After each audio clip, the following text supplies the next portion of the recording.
में जब नैतिकता और सारी चीजें मौजूद थी। और गर्ग साहब ने एक शानदार, मतलब जो एक संपादक का एक नेतृत्व होता है संपादकीय का, वो किया है।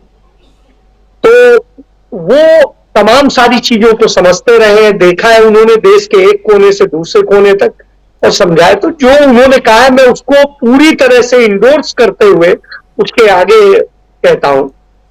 मेरा अपना मानना है कि जिस तरीके से मणिपुर में हुआ है, जिस तरीके से भारतीय जनता पार्टी ने उसे गुजरात में एक प्रयोगशाला बनाई थी, वैसी ही एक प्रयोगशाला मणिपुर में बनाई है।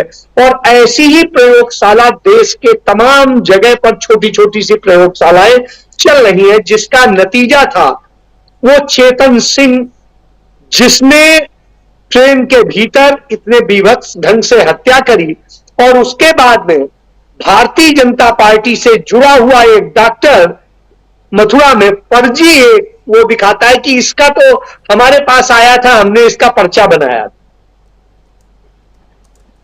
उसका कोई सबूत मौजूद नहीं है, लेकिन उसने पर्चा बनाया था कि मानसिक रूप से, जिससे कि, और पुलिस ने खट से वही वो पकड़ा और कहा वो तो मानसिक रूप से हुआ।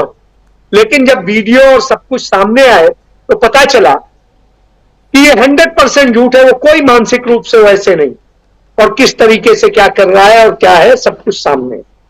अब उसको एक कहानी बनाने की कोशिश की जा रही है। निश्चित रूप से ये छोटी छोटी सी प्रयोगशालाएं हैं जो कहीं ट्रेन के डिब्बे में है, कहीं किसी मोहल्ले में है, कहीं किसी शहर में है, कहीं किसी राज्य में है, और यह चल रहा है कहीं आदिवासियों के साथ, कहीं ईसाइयों के साथ, कहीं मुस्लिम्स के साथ, कहीं पर सिखों के साथ, तो किसी के भी साथ। इवन एक हमने किस्सा अभी चंद महीने पहले देखा था कि जो है मुजफ्फरनगर में एक जैन मंदिर में हुआ था। जैन मंदिर को तोड़ दिया गया था और वहां पे कि ये सरस्वती जी की प्रतिमा होगी और ये होगा, इसको लेके बवाल किया गया। मतलब इनके लिए, और यही बिल्कुल सेम जैसा किस्सा छत्तीसगढ़ में हुआ था, जहां जैन धर्म के एक स्थान को किस तरीके से वो करने की कोशिश की गई थी, और भाजपा सरकार ने किस तरीके से एक नोटिफिकेशन जारी करके उसको एक पूरी लड़ाई में झोंका था, जिससे उस वोट बैंक को कैसे पाया जाए। तो जहां पर, और इसी तरीके का प्रयोग वो बौद्ध धर्म के लोगों पर भी कर रहे हैं। और इसके लिए आपको याद होगा प्रधानमंत्री नरेंद्र मोदी जो है श्रीलंका से एक बौद्ध गुरु को लेकर के आए थे, और किस तरीके से दलाई लामा से लेकर सबका इस्तेमाल करने की कोशिश करते हैं। मुझे याद है कि मैं उन दिनों हिंदुस्तान अखबार का संपादक था, तो उस समय मैंने देखा था हाथरस लेके गए थे एक बौद्ध उसको, और तमाम जो मुस्लिम वो दलित कम्युनिटी के वोट है उन्हें कैसे वो करने की कोशिश की थी। तो ये किस्से इनके चलते रहते हैं। ये सिर्फ राजनीति करते हैं और प्रयोगशालाएं चलाते हैं। वो प्रयोगशालाएं नफरत उपजाने की होती है, एक से दूसरे को लड़ाओ और फिर उसके बाद में बड़ा वाला वोट बैंक पकड़ लो और उसको लेकर कैसे सत्ता हासिल करो।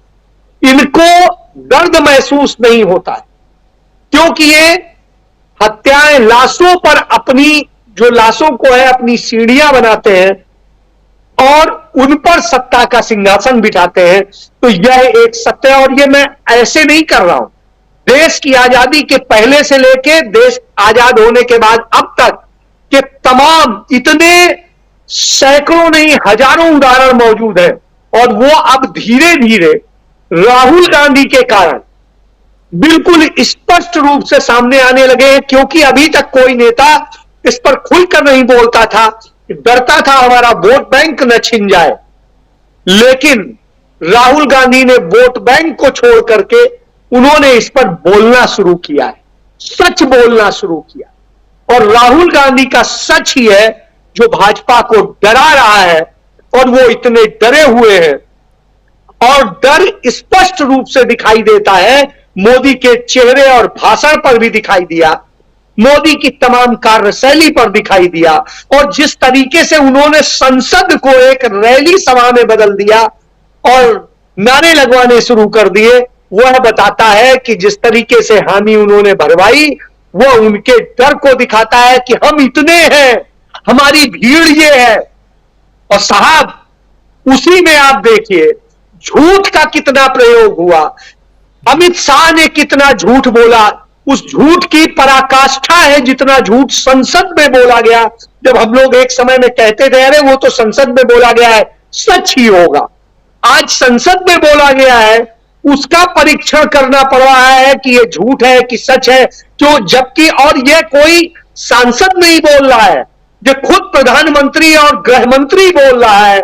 इससे आप समझ सकते हैं व्यवस्थाएं दे नहीं सकते, झूठ पर आप टिके हुए हैं, नफरत पर टिके हुए हैं, इतना डरते हैं कि आपने अपने भाषण में कितने बार कांग्रेस का नाम लिया, कितने बार राहुल गांधी को कोसा। यह इस बात को दर्शाता है, और यह दर्शाता है कि सरकार, भाजपा और सारे लोग कितने डरे हुए हैं।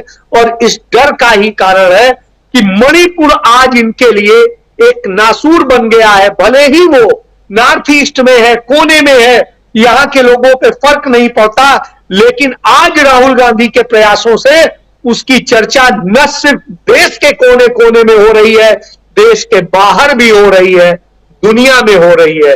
और दुनिया या भारत के अंदर नफरत का तमाशा देख रही है, जो हम सब देख रहे हैं।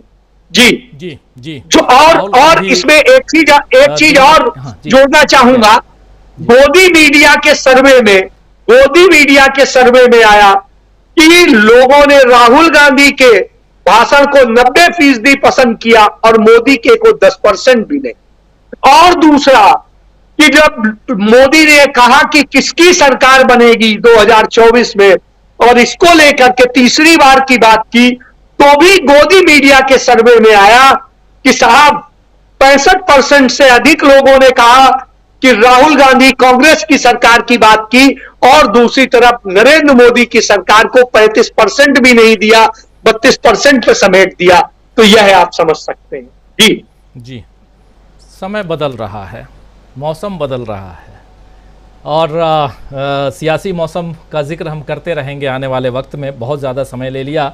जानकारी ये है कि राहुल गांधी 3 देशों की विदेश यात्रा पे बहुत जल्दी यूरोपियन देशों की यात्रा पे जाने वाले हैं। और राहुल जी सॉरी राजीव जी, एक जिक्र छोटा सा और कर दूं, अभी अपडेट मुझे लगता है कर देना चाहिए। राहुल गांधी ने वायनाड पहुंच के, जो वायनाड में जब बाढ़ आई थी और बाढ़ में तमाम लोगों के घर बह गए थे, बेघर हो गए थे, उन लोगों को आज कांग्रेस के पैसे से बने घर दिए हैं, उनकी चाबी सौंपी है। उसमें जाति धर्म नहीं देखा गया, हर एक को उन्होंने मदद की है। ये राहुल गांधी है, यह अंतर है मोदी और राहुल में। जी, फर्क बहुत है। और